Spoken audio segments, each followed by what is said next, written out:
Around 17, I came across Brian Tracy and fell in love with his teaching.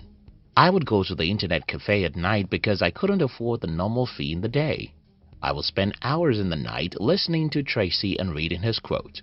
One particular sentence stuck with me from Tracy, and that is, if you want to achieve something different, you have to do something different.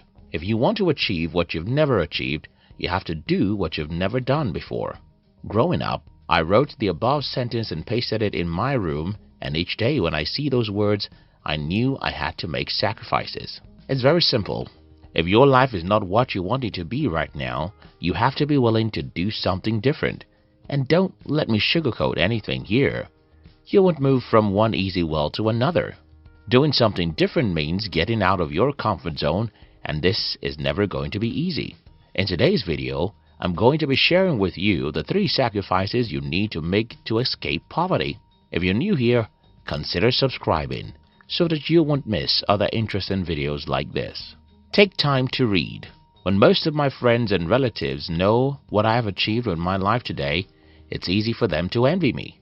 Just 17 years ago, I was just one of the young people whose life was a disaster.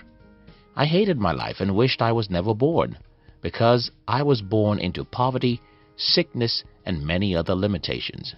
So, how was I able to change my life from being a guy who hated life to creating one of the best lives ever for myself? Books, books, books. My life changed the day I started reading books, and I'll explain how it happened. First, when I started reading books, I started reading the stories of ordinary people who achieved extraordinary things.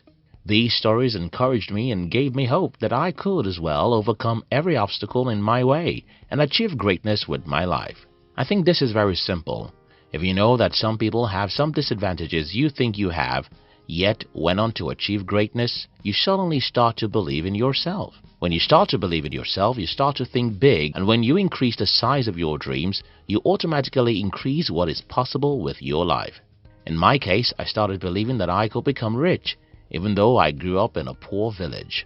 I started believing that I could become a millionaire, and this belief led me to something very important. I started looking for how to achieve what I believe I could achieve by reading books written by the people who have made a lot of money before. I started learning the mindsets and actions of these people, and the more I modeled these people, the better my financial life. Yes, it took me 8 long years before my financial life had a drastic change. Without reading books, I would have never made it. One other thing you can do in addition to reading books is watching videos that tell stories about successful people. We've dedicated a whole channel for this purpose, and we call it Fame TV. You can join the Fame TV in the description box. Yes, books are boring, but so is every meaningful thing. Fruits are boring and vegetables are boring, but if you want to be healthy, you'll eat more of them. Soda drinks are fun. Sugar is sweet and fast foods are nice, but if you like your health, you'll run away from them. The TV is fun and social media is interesting, but if you want to escape poverty, you'll spend more time with your books. Some time ago, I got to know that Bill Gates reads 1 book every week. I've also read about the fact that an average millionaire reads 1 book every week. If an average millionaire does something, it's probably a good thing to emulate. So I decided that I'm going to be reading 1 book every week. This isn't easy, and I'm not asking you to start reading a book per week. But you have to make sacrifices to read books if you want to escape poverty. Don't make excuses. I told you earlier that sugar is sweet, and you agree that hard drugs, fast foods, and most other harmful things are fun. Another very sweet thing is excuses, and that's why most people make it. Listen. You can come up with 100 reasons why you are where you are, if you want, and you can as well come up with a single reason why you need to be elsewhere. The difference is in the way you use the powerful machine God gave you. That machine is your brain. If you program your brain to look for the reasons why you are poor, your reticular activating system will be busy looking for reasons, and you'll start seeing how the economy, the government, and your parents make you poor. Your brain will quickly show you how your lack of education, your health challenge, your childhood, or even the country you were born are the reasons why you're poor. If, however, you program your brain to look for why you must be rich, you'll start seeing that even in a bad economy, Some people are making hundreds of thousands of dollars in legitimate businesses.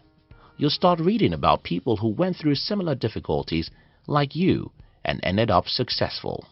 You'll start seeing that you have much power over your life than you think, and you'll start taking responsibilities. An excuse is the food of the fools, and our world is filled with many of them because an excuse is sweet. It's about pointing a finger. It's easy. Everyone can do it. But if you want to escape poverty, you'll not do it. Don't make an excuse. Identify what you have to do to change your life and do it, no matter how difficult. Trade 100 failures for 1 success. I heard something very interesting from Matt Cuban a few days ago, and it made a lot of sense to me. Cuban said, and I quote, "It doesn't matter how many times you fail. Remember, you only have to succeed once." This statement makes a lot of sense to me because when I looked back at my 8 years of failure, I could see the meaning of this statement. You see, my first 8 years in the business world were terrible. Everything I attempted failed, and everyone thought I was stupid. I was broke, rejected, and frustrated. But a day came when I had my first breakthrough. From there, I had my second breakthrough, and the third. Today, it seems as if everything I touch becomes successful. But that's the opposite of the kind of life I had only a few years ago. Here's the thing. It doesn't matter how many times you fail. Remember, you only have to succeed once, and that once will quench all the pains of the failed years. Why is it important you understand this? Well, most people see failure as a bad thing, and that's why they give up. If you're in search of success, you should understand that the road that leads to success is called failure. And failure is not final, because a single success can make you forget the pains of 10 years failure. Make sacrifices to try things. Make sacrifices to get out of your comfort zone. Make sacrifices to do things that are risky, and when you fail, be courageous to stand up and try again, because it doesn't matter how many times you fail, all you need is a single success. The most important point in this video is sacrifice. If you want to escape poverty, you have to be disciplined enough to do things that are not comfortable. It's not comfortable to read, but you have to do it. It's not comfortable to take actions that may lead to failure, but you have to do it. Failure is painful, yet you have to endure failures and try again. Remember how I started this video? You cannot get a new result by doing the old things, and every new thing is uncomfortable. So, you have to be willing to make sacrifices if you want to escape poverty.